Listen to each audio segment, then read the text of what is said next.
বাঙালিদের হিন্দুদের 12 মাসে 13 পার্বণ, কি বাবা তাই তো লেগেই আছে।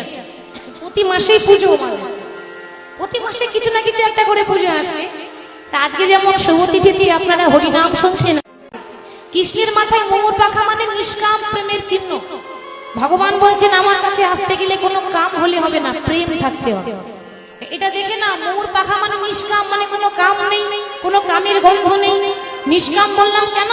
তার কারণ ময়ূর ময়ূরের কোনোদিন মিলন হয় না। আপনারা বলবেন তাহলে ময়ূর ময়ূরের যদি মিলনই হয় না, তাহলে সন্তান হয় কি করে? সন্তান হয় তো তাদের, মিলন না হলে সন্তান কি করে হবে?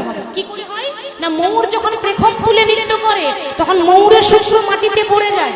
সেই ময়ূরের শুক্র মাটিতে যখনই পড়ে, ময়ূরী সেটাকে খেয়ে গ্রাস করে গর্ভবতী হয়। মানে সন্তান হলো, কিন্তু দেহের মিলন হলো না। বুঝতে পারছেন? মানে নিষ্কাম। যেখানে দেহের মিলন নেই সেটাই হলে নিষ্কাম। ঠিক তদ্রূপ নিষ্কাম প্রেমের চিহ্ন এটা ময়ূরের পাখা। এদিকে বিরজা বলছে, গোবিন্দ তোমরা তো লীলা করছো, কিন্তু আমার মনের ইচ্ছা তো পূর্ণ হলো না। হবে হবে। কোন দিন হবে জানো? এই রাধা কৃষ্ণ দুজনে যুগল হয়ে লীলা করব। কোন দিন?